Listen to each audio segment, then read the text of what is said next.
Hello everyone.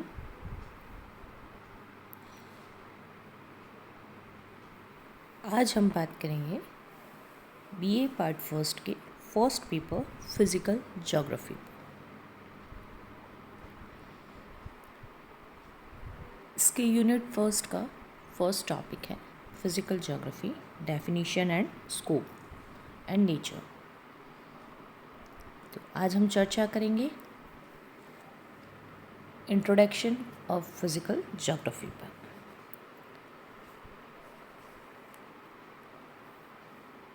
जैसा कि हम सब जानते हैं कि सृष्टि के सबसे बुद्धिमान प्राणी के रूप में मानव पृथ्वी पर समस्त तथ्यों के ज्ञान तथा उसके रहस्यों के अनावरण के लिए सदैव जिज्ञासु और प्रयत्नशील रहा है। वह इस सृष्टि की अपार विविधताओं को देखकर आश्चर्यचकित हुआ है और विज्ञान के आधारभूत नियम भी इस गुत्थी को सुलझाने में असमर्थ रहे हैं। धरातल पर पाए जाने वाले विविध तत्वों का अध्ययन भूगोल के अंतर्गत किया जाता है, जो एक समृद्ध तथा प्राचीन विज्ञान है। भूगोल का संबंध पृथ्वी पर विभिन्न स्थानों तथा उन भौतिक एवं मानवीय प्रक्रमों से है जो उन स्थानों को अन्य स्थानों से भिन्न तथा विशिष्ट बनाते हैं।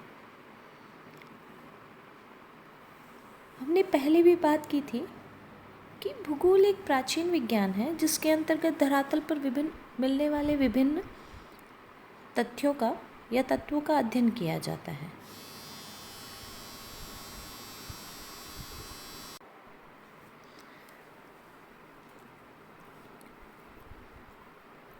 सबसे पहले भूगोल को यूनानी विद्वान इराटोस्थनीज ने नामकरण किया। इसी के बाद यह एक विशिष्ट विज्ञान के रूप में स्थापित हुआ। उसके बाद हेरोडोटस, स्ट्रैबो, टॉलेमी आदि ने इसको एक निश्चित स्वरूप प्रदान किया। ये सब हम पहले पढ़ चुके हैं।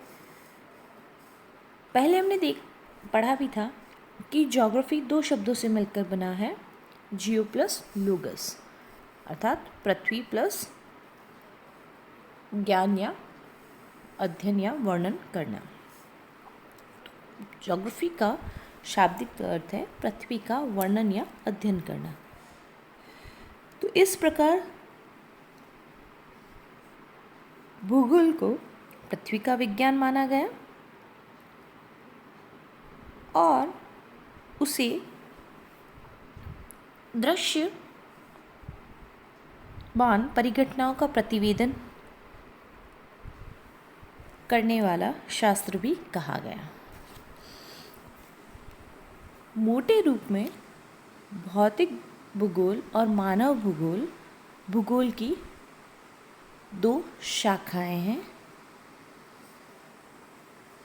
जिसमें भौतिक भूगोल से आशय प्राकृतिक तत्व जो मूर्त रूप में अस्तित्व रखते हैं का वर्णन करना से है।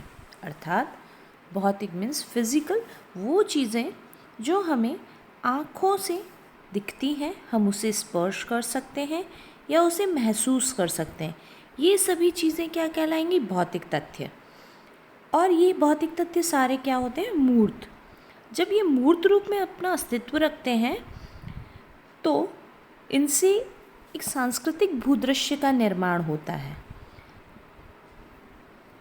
और इस सांस्कृतिक भूदृश्य को हम क्या कहेंगे? भौतिक तथ्यों का भौतिक वातावरण।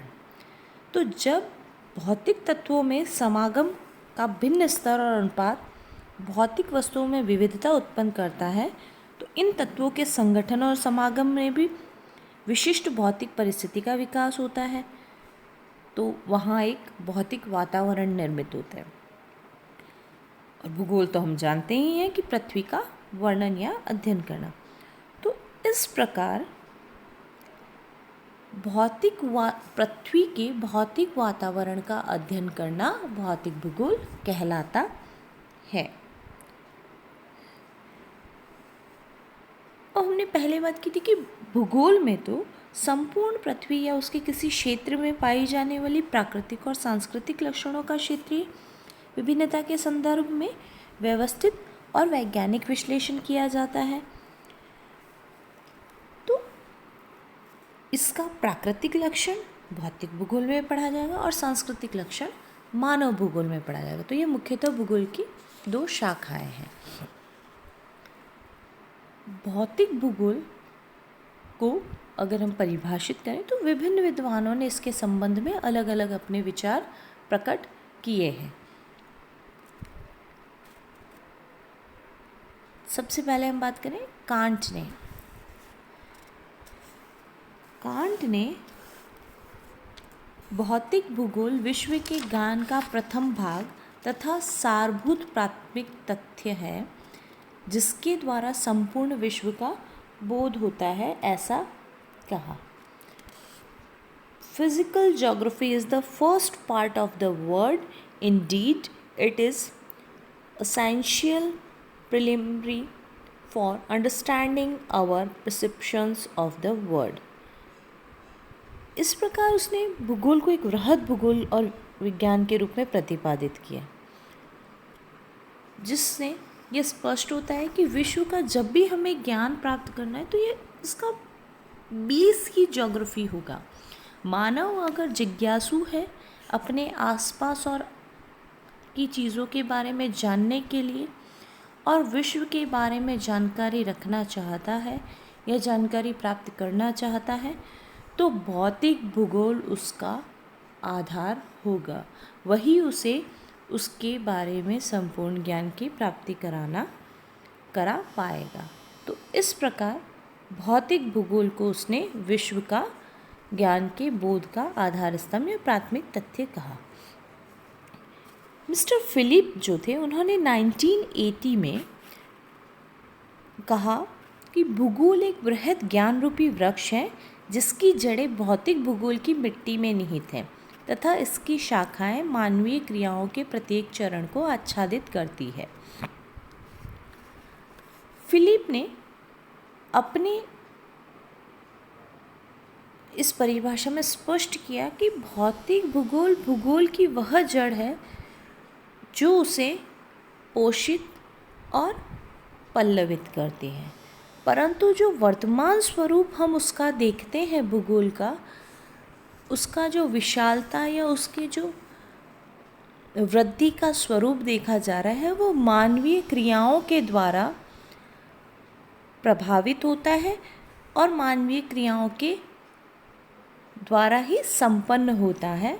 तो इसलिए उसने भौतिक भूगोल को भूगोल की जड़ और मानवीय भूगोल की शाखाओं को उसने उस भूगोल रूपी वृक्ष की शाखाएं कहा।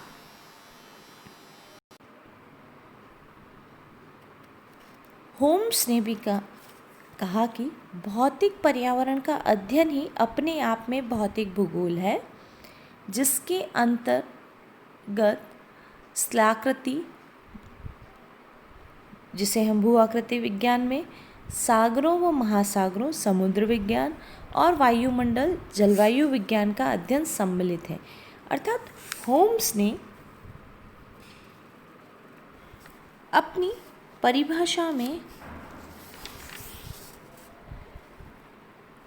भूगोल को स्पेशली भौतिक भूगोल के वातावरण का अध्ययन माना, जिसमें उसने स्थलमंडल, जलमंडल और वायुमंडल का अध्ययन सम्मिलित किया और यही 3 घटक भौतिक भूगोल के भी माने गए। अर्थात होम्स ने भौतिक भूगोल में मुख्यतः 3 घटकों का अध्ययन माना, स्थलमंडल, जलमंडल और वायुमंडल।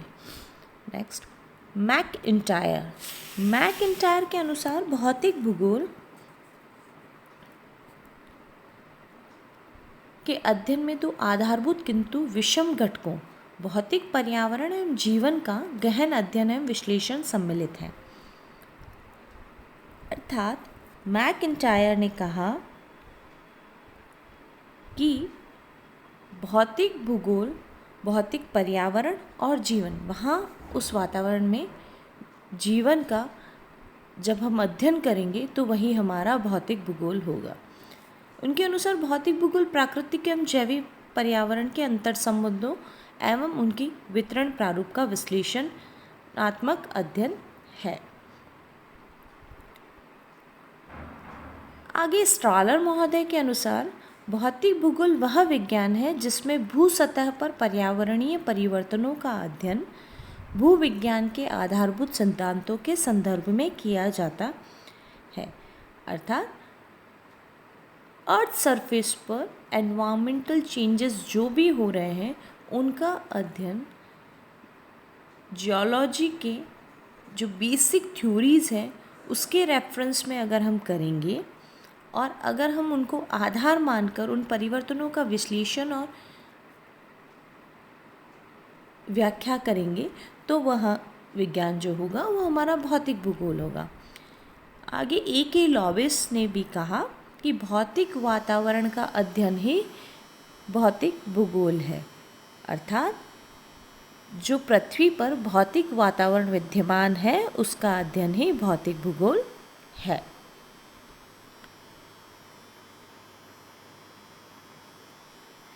इस प्रकार अगर हम उपरोक्त परिभाषाओं से स्पष्ट देखें तो भौतिक भूगोल की परिभाषा स्थान और समयानुसार बदलती रही है।